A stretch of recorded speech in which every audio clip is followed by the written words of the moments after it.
Record.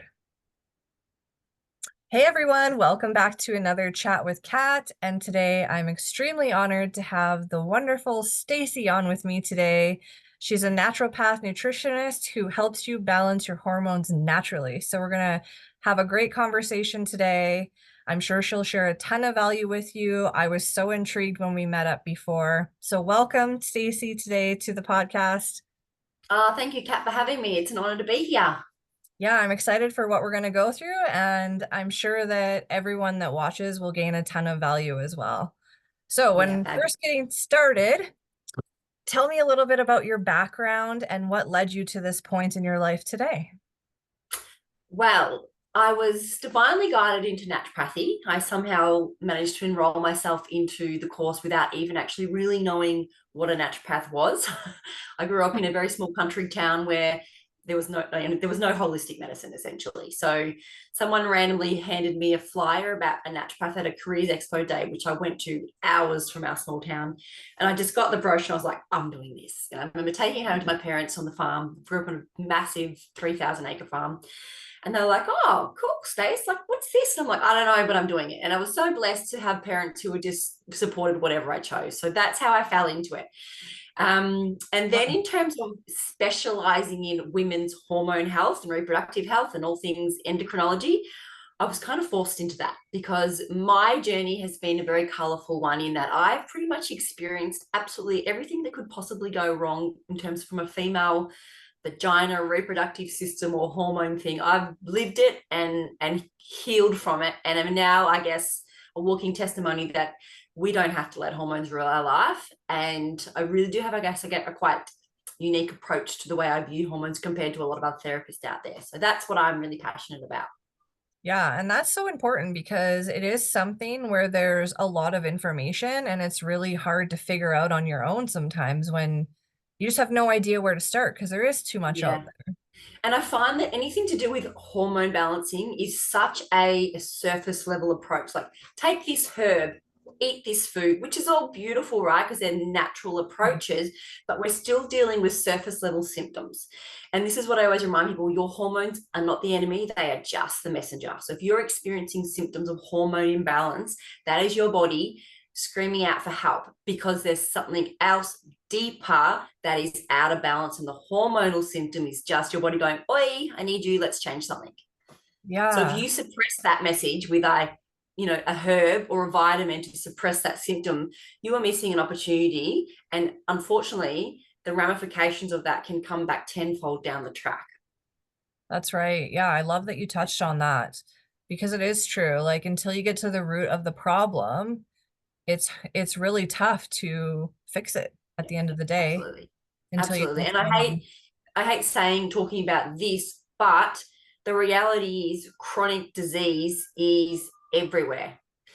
And when I'm talking about chronic disease, I'm talking about that C word, unfortunately. And, things like breast cancer, endometrial cancer, cervical cancer are essentially the end game of ignoring your hormones in your body and suppressing your hormones and remaining in a disconnected state from your body.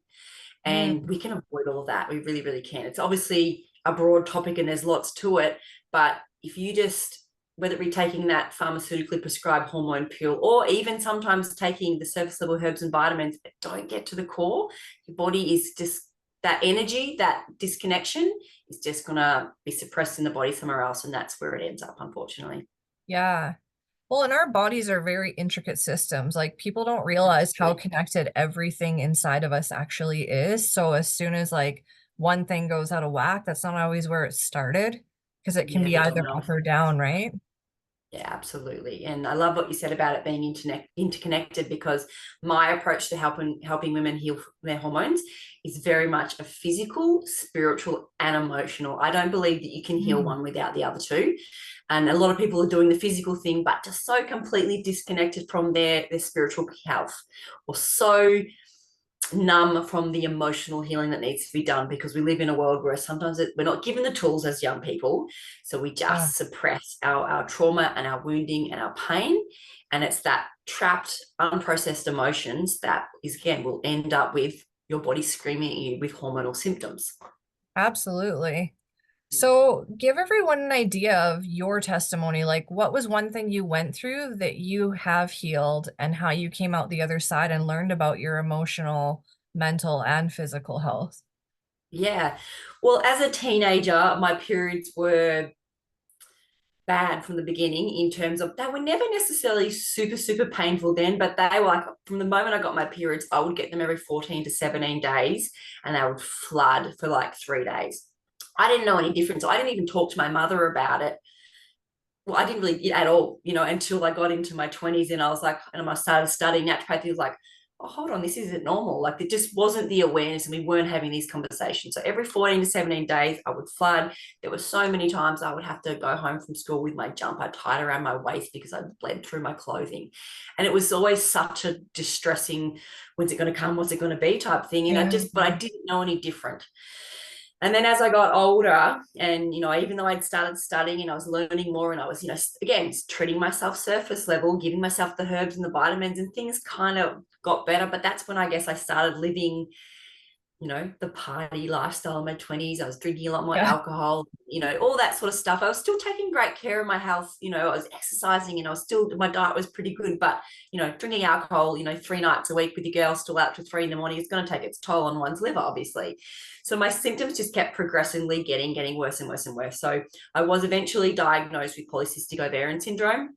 Mhm. I broke out in cystic acne all over my back for a period. I had chronic eczema all over my body, primarily my arms, my neck, and everything. So I mean, I'm living in Queensland, which is a really hot state, but I would always wear a blazer and long sleeve because I was so ashamed of this eczema, being a naturopath, but being so out of balance. Yeah. And yeah, the weight I hit adrenal fatigue from my lifestyle. So when I hit adrenal fatigue, I put on a lot of weight really, really quickly. I put on something like 10 kilos in a 3 month period. So a lot of it fluid as well. My thyroid stopped working. I was then eventually told that I'd started perimenopause at age 27. In hindsight, Oh, that's what wow. made me dive in and go, whoa, this is not right. Like, they were trying to put me on the medications. Endocrinologist was trying to force me to get my eggs frozen. But I was like, hold on, no. And then when I really stopped the party life. So I went, okay, it's time to listen. I'm listening now, body. And I started taking care of myself and changed my diet around because I was at that point also trying to do like a paleo diet because it was kind of like the fashion. It was a fad. I hated meat. I'm now for a plant-based diet. But it was, I mean, I was such a young, lacking confidence. So I was still not connected to my intuition and what my body needed. So I was doing so many things wrong, even though it was kind of right on the surface. So I had all this weight on, all this inflammation, all this acne, all this, I was getting hot flushes. It was a shit show basically. And so that Yeah. was when I went, right, enough's enough. And I disconnected. And at that time, when it all came to a head, I wasn't working as a naturopath because I just didn't have a lot of self confidence.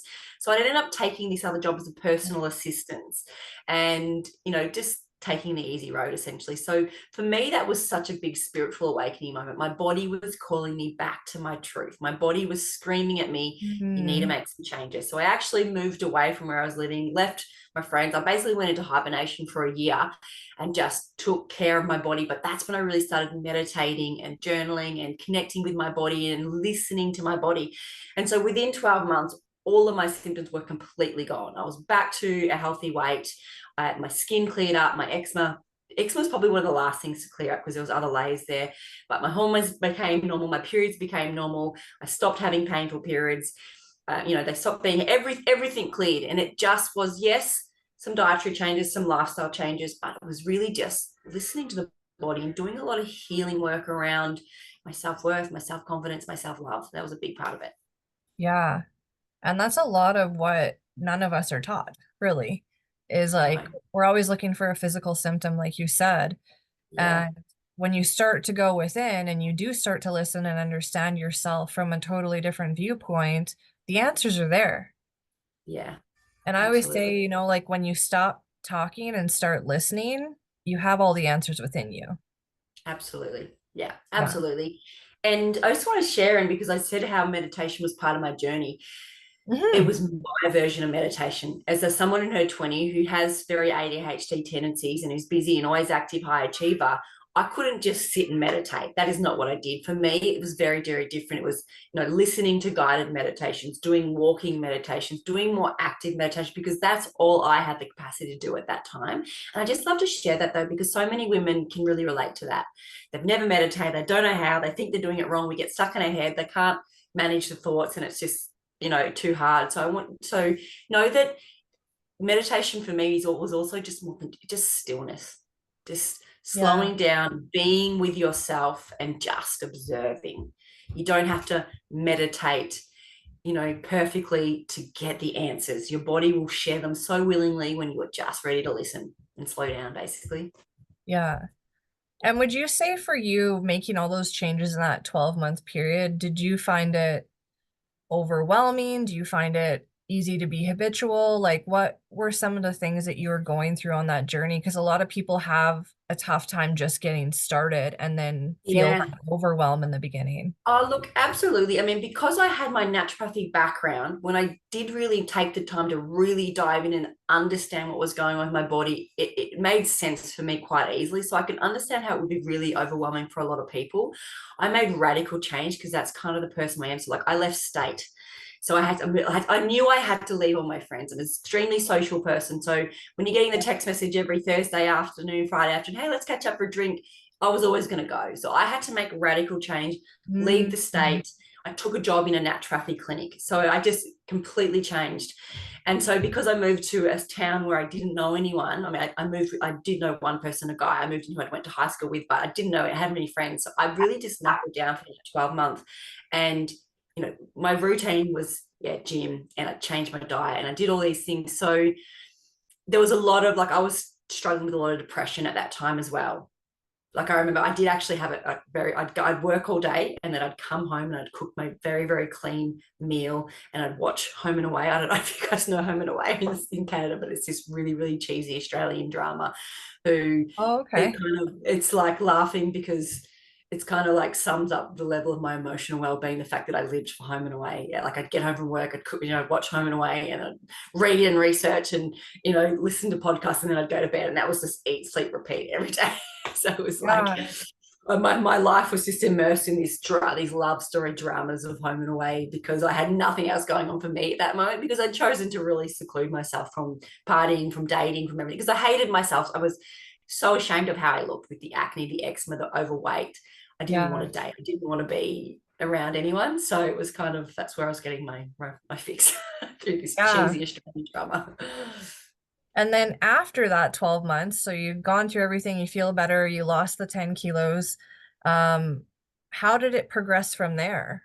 Was it easy to maintain? How much It did you was. think about It was really yourself? easy to maintain. I've never had an issue with my weight since. And Oh, wow. I tested to a few key things that I implemented, and I'm happy to share those if you want more detail. But for me, it was discovering colon cleansing.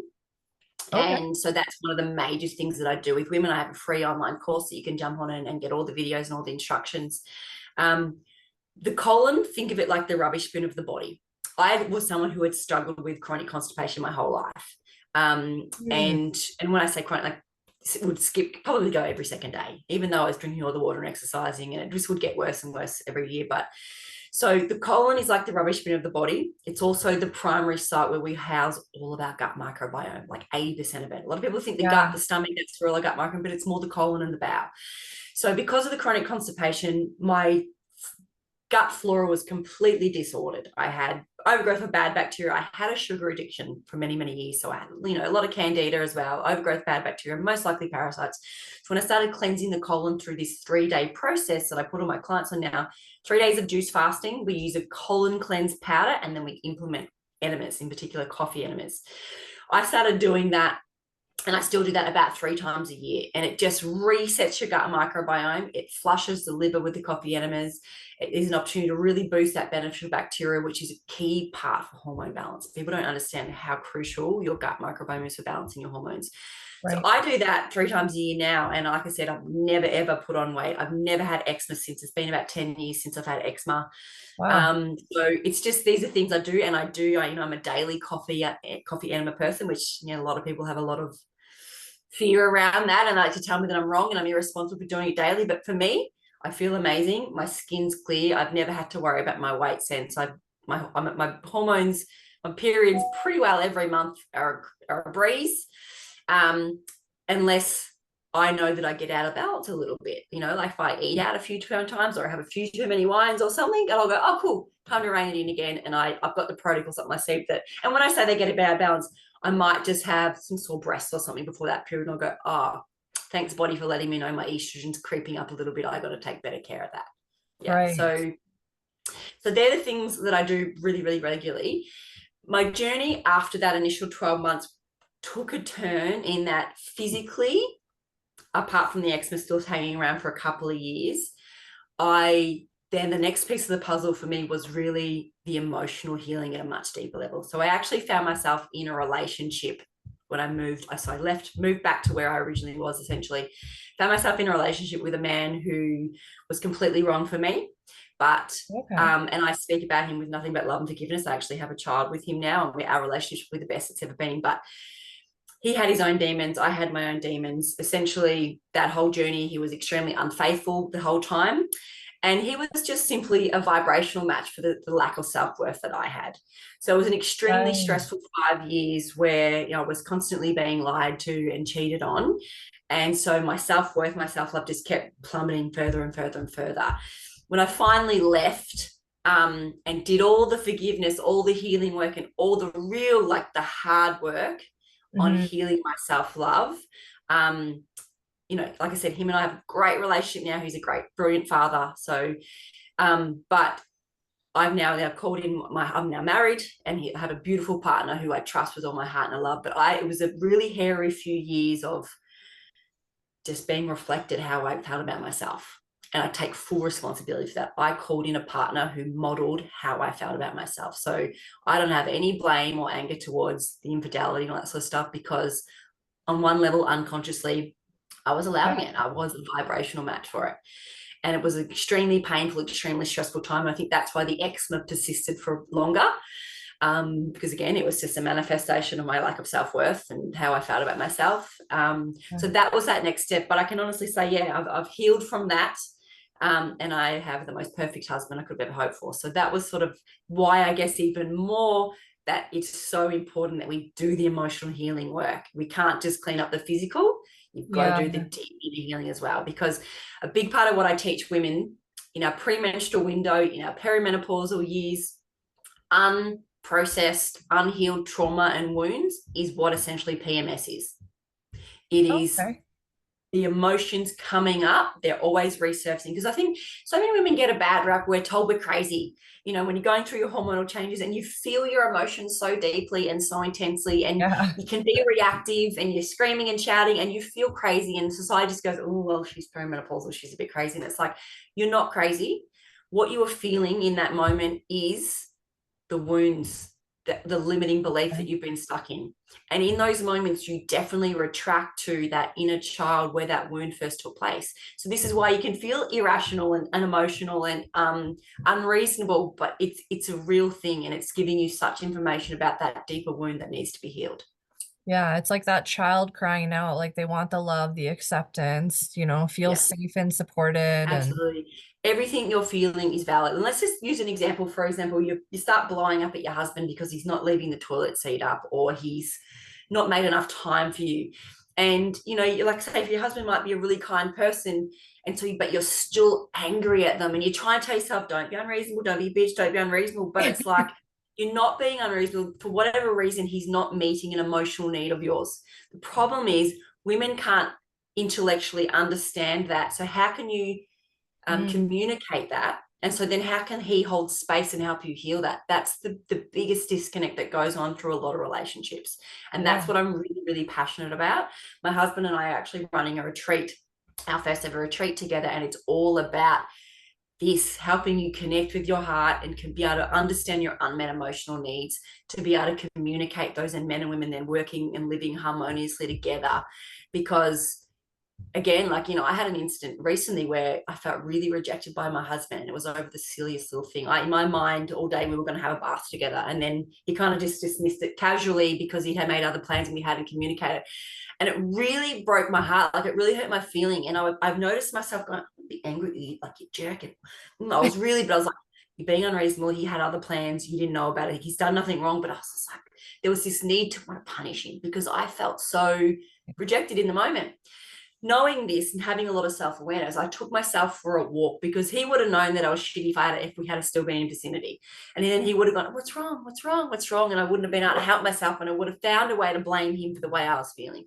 I took myself for a walk. I Mm, watched the sunrise. I ended up journaling, and I just kept self-inquiry. What is it about it that he's actually broken your heart? Like, why are you so pissed off? And that's when I ended up getting to, well, actually, it's the rejection. I'm feeling rejected right now. Did some breath work for 5 minutes, and then I ended up bawling uncontrollably, like sobbing, crying. And I actually went back to some memories of when I was in my 20s of some pretty awful times when men yeah. that I'd been seeing through my 20s had actually really treated me quite disrespectfully, and there was a lot of shame that was coming up, and I was sobbing unconditionally. Then I was able to share it with Trent. He gave me a hug. I cried for a bit longer. I felt a bit numb for a bit after, but it was so funny because the tiniest little thing that he did in, no, I'm not having a bath for you, I'm doing this instead, was like led to something such bigger and deeper underneath the surface that I didn't even know Right. was still in my field.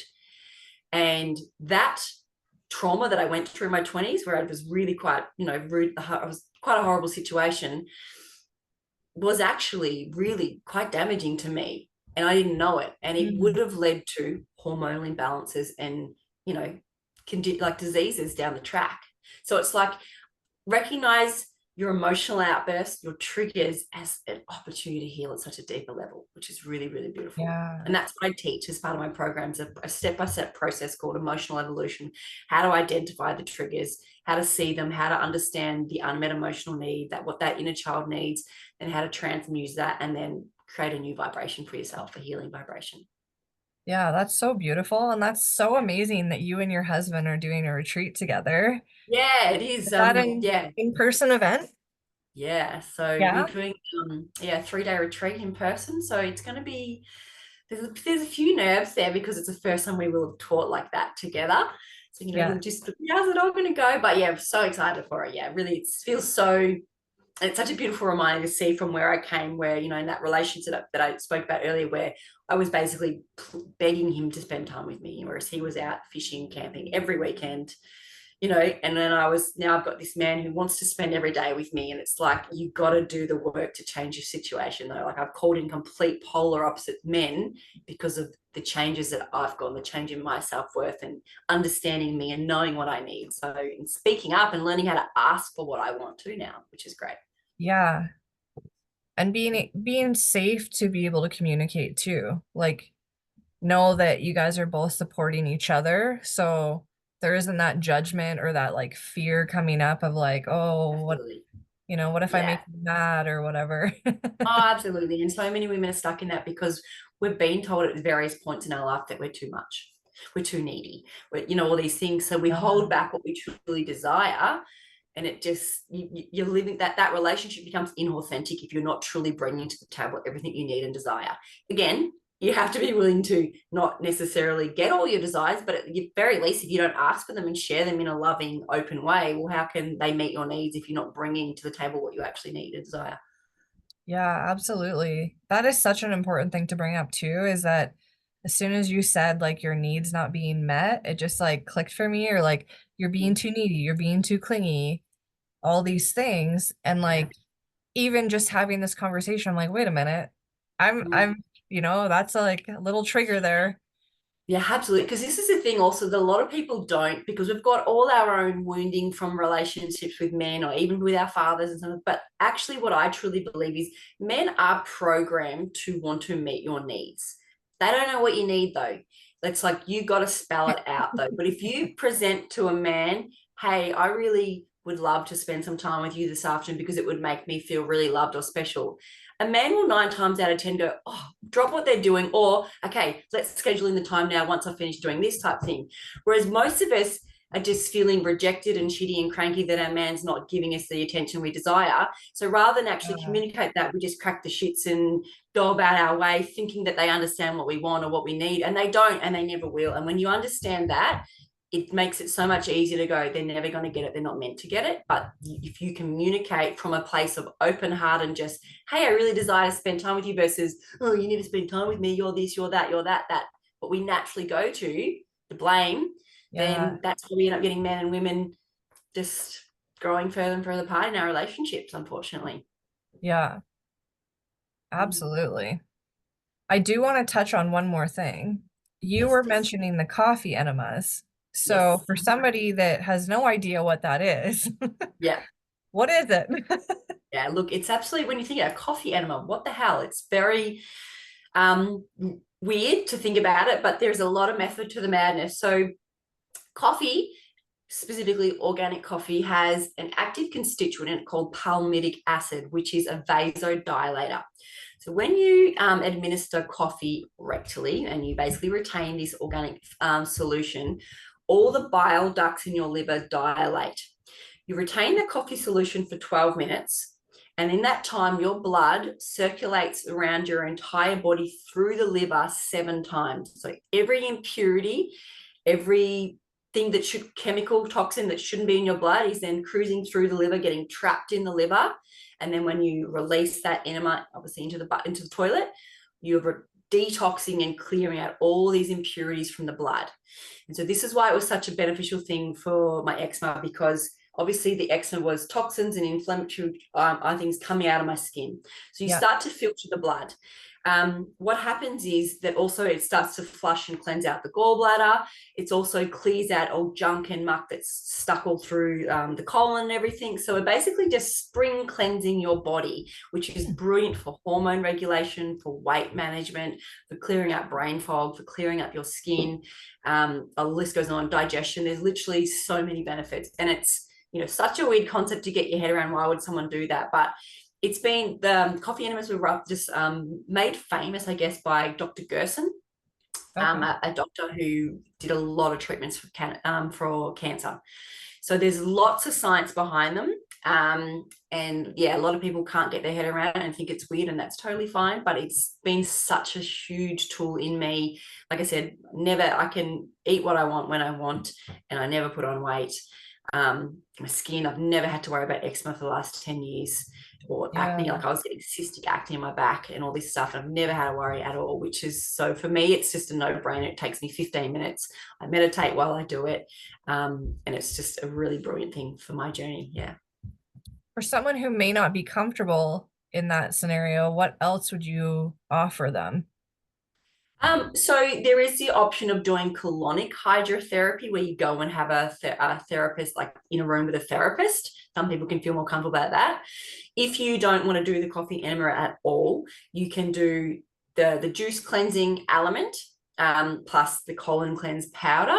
And I would just potentially recommend maybe taking some additional laxatives as well, just to ensure that all that junk is moving through more quickly. But I do recommend, a lot of people's initial knee-jerk reaction is, oh, I don't think I could do that. And that's fine. But do some research. I might actually even post on my in socials a step-by-step instruction that people can watch. And when you sort of watch and you hear it and you actually see it being done, Yeah. not too much detail, but people realize, oh, it's actually not that hard. It's not that scary. It's not that weird. Yeah. But, it's about just detoxing, getting junk out of our bodies. And I think we're all exposed to so many environmental toxins all day, every day, that are out of our control, outside of just even what we're putting in our body and on our skin. And toxins are essentially the cause of disease. They cause disease in the body. So if we can give Yeah. you a tool that is going to help your liver to clear toxins out safely and effectively, it will really improve so much of what you've got going on in your body. Yeah. And then after you detox everything, Um, what is it true? Because I've seen some other people say online too, and that could be their truth, and that's fine. When you Yeah. detox everything, that you have to have the right binding agents, and then you have to replenish with healthy gut microbiome and things like that as well. Yeah, absolutely. So when you do a coffee enema, the two key electrolytes that you will lose as part of the detoxification process is magnesium and potassium.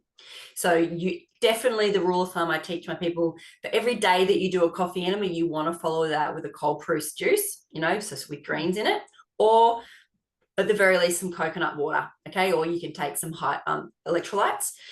Because I do them daily, and I'm not recommending anyone jump in and start doing them daily, but it's what works for me. I also supplement with magnesium every single day in my life because I just know that, it's Yeah. going to be beneficial for me. So I have a cold pressed juice every day, and I have a magnesium capsule every single day. In Okay. regards to replenishing the binder, yes, like that's the colon cleanse powder that we're talking about as part of the 3-day Okay. process. I personally don't use a binder ongoing now, but I do through those windows. So I don't think you need a binder every single day. But if you're first starting out and you're extremely toxic, absolutely, yes, it would be beneficial to use a binder, and it will minimize some of the symptoms. So, for example, if you're quite toxic and you've got a chronic illness of some sort and you did your first copy enema, it's possible after that you could feel a bit nauseous or a bit crappy. And that's where a binder would really come in handy, where it would basically help to bind any extra toxins that have been stirred up through that process and move them through. In regards to replenishing your gut microbiome, this is probably going to throw a few people, but I actually don't believe in taking probiotics by mouth at all. I think it is the biggest waste of money and time. Okay. Probiotics, our stomach is full of acid, okay? And so when you take probiotics by mouth, the acids in your stomach largely kill a huge portion of those probiotics. And what has to happen is, like, because I said 80% of your gut microbiome live in the colon and the bowel. So Yeah. the journey of one, taking them by mouth, getting destroyed by the stomach acid, then trying to make their way through the stomach, through the small intestines, they say that 80% of that probiotic by mouth is lost. So once a week only, I do what's called a rectal probiotic implant. So we just use a little bulb syringe, a tiny little bit of water with a probiotic powder, a broad spectrum. And after the enema, you just insert that tiny little bit of liquid and you would retain that, and it would just stay in there for a stay. Okay. You only need to do that once a week. Doing a probiotic implant rectally once a week is equivalent and more effective than taking probiotics by mouth 7 days a week. So again, if you're already like, oh my God, what the hell, I'm not sticking things up my bum, you kind of go, I'm not going to be able to go there. So don't stress. But when you get to that next level of your journey and you understand how it works, you'll realize, oh my God, I want to stop, because probiotics can be quite expensive. I don't know what it's like where you guys are, but in Australia, They a are. month's supply of probiotics costs anywhere from $50 to $70 Australian. It's Yeah. expensive. Whereas, I have this special Balance Babes, my brand of probiotics. It's got 10 different strains in it, and one jar of that, which, is around the $55, lasts people 6 months. Oh, wow. So it's like, yeah, it's become so much more affordable. And yeah, the more you learn about your body and the more you learn about gut health, it'll just, like, the pennies will just keep dropping. You'll be like, oh, I get it. It makes sense. So yeah, so that's Yeah. how we do. But all of that is also explained in my free course if anyone wanted to jump on and register for that as well. Yeah, that's awesome. And then as we close things out today, is there anything else you feel that would really add value or that you feel is important to share with people? Well, I guess just touching on, because you mentioned about, earlier about testing and not just guessing and stuff like that. Yeah. Um, I use a lot of testing in the clinic, but they're not the testing that you probably think that they are. So I'm not a huge fan of testing hormones. From a Mm. blood test point of view, our hormones are changing from hour to hour. But also, if you get in the trap of testing your hormones, whether it be through the more effective saliva or urinary tests, which are out there and available, which are very expensive, you're still getting caught up in the trap of treating at a systemic level. Okay. So the testing that I recommend you get done, if you're like, I'm really out of balance, I'm really chronically unwell, I want to know, is you want to get your gut microbiome tested. You want to do is have a stool sample to test all the baddies and all the goodies that are going on in your gut, okay? Because that's going to be one of the most important things. Yeah. I also then just do all nutritional testing in clinic with what's called an oligo scan. It's a machine that scans your hand to test your storage levels of all your vitamins and minerals and stuff like that. So Oh, it's okay. slightly different. There'll be, that's a worldwide technology, and it's a fantastic, non-invasive on-the-spot test. Back in the day, we used to do hair mineral analysis testing. Very clunky, takes 4 weeks to come back from the lab, but also it's only going to test what your body is actively excreting over the last 4 months. So it's very Right. disconnected. Whereas this is give you on the spot results. We scan the hand and it's test your stored levels, because if you're nutritionally out of balance, Yeah. eventually the body will let you know through hormonal imbalances. And if you Google hormonal imbalances, you're going to see about 200 symptoms. And this is the thing, it's Oh, not yeah. actually necessarily directly caused by the hormones, it's caused by something else. And so I developed this hormone healing system, which is essentially about nervous system regulation, adrenal management. If your nervous system's dysregulated, you're going to end up with hormone symptoms. If you've got adrenal fatigue, you're going to end up with hormonal symptoms. If you have a congested colon, you're going to end up with hormonal symptoms. If your thyroid's not working, if your gut microbiome's out of whack, if your liver is sluggish, if you're not eating the right diet for you based on your genetics, and then of course if you're emotionally suppressing things, that's sort of like the 8 key steps that I work women through on my online coaching programs. If you can get all Mm. those things right, your hormones will balance themselves and you never have to do anything to play around with your hormones. So that's why those expensive tests, test your hormones, in my mind, a complete waste of time. Put your money and funds towards working through the steps and using the healing Yeah. things that we need to balance those things. Yeah, because at the end of the day, it's a guide, right? Like your hormones are guiding you as to like, hey, this is a little out of whack, that's a little out of whack. It's not necessarily to do with your hormones. Like I got told once that my estrogen was way too high and that's why I wasn't going to lose weight. Yeah. So I went and got my blood tested from my doctor Yeah. and they were like, you're fine. Like Yeah. all Yeah. your hormones are fine. So that's not true. And I was Yeah. like, well, that's interesting. Yeah.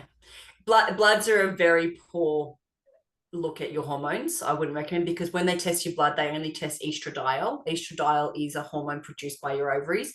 But what you've been told in the past potentially is probably accurate, because we have this what we call estrogen dominance picture based on environmental estrogens that we're accumulating from our Mm. personal care products, from drinking alcohol, from non-organic foods, just environmental pollution. So we have these things called um, um, xenoestrogens, and they mimic the natural function of your normal estrogen. So overall, your overall estrogen pool may have been high.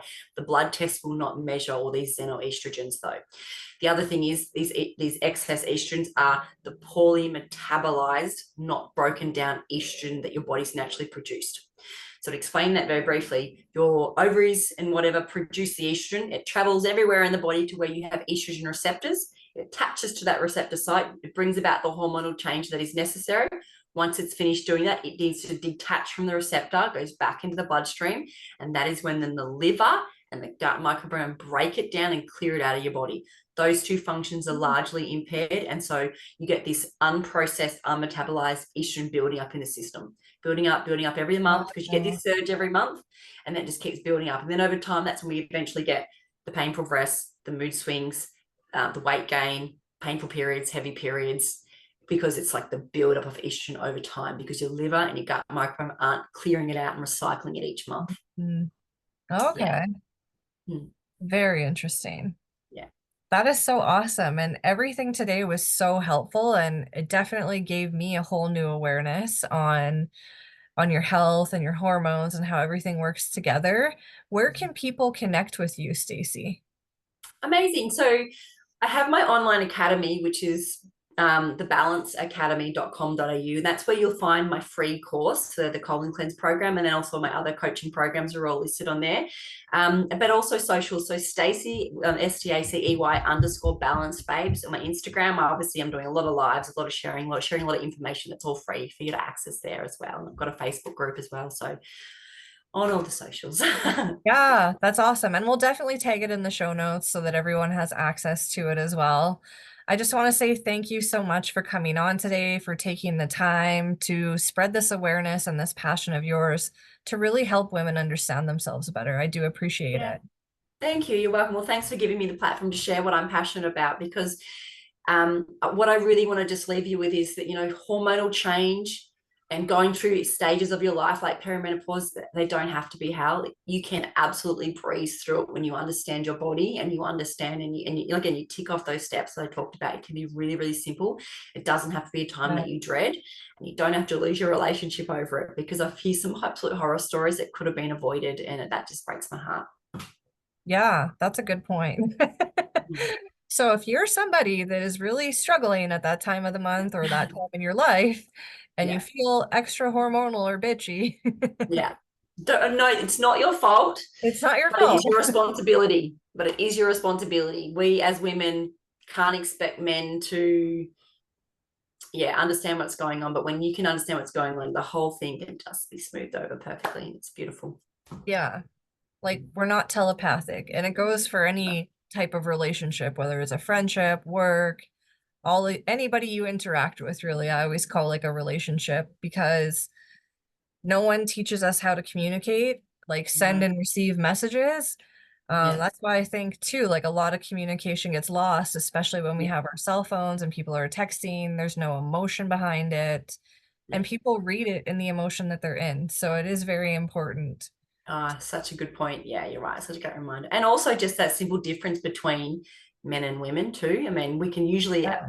from girlfriend to girlfriend, we're usually really good at understanding a bit more and sensing a bit more and feeling and knowing a bit more what we need. But when it's woman to man, completely different for a reason, meant to be, supposed to be, and it's perfect that we are, but don't expect your male partner or male friends to understand what you're going through. They're not supposed to. That doesn't make them a jerk if they don't understand. Mm, Yeah, that's a good point. mm. Awesome. Well, thank you again for coming on the show today.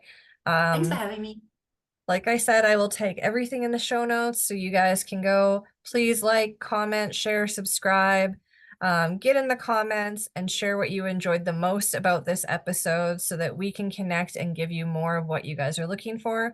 Like I always say, if you don't comment, we don't know what you're enjoying. So let us know, and that helps us as creators too give you more value in the things that we're doing, bring more passion about it, when we know what it is that's interesting. So thanks again, Stacey.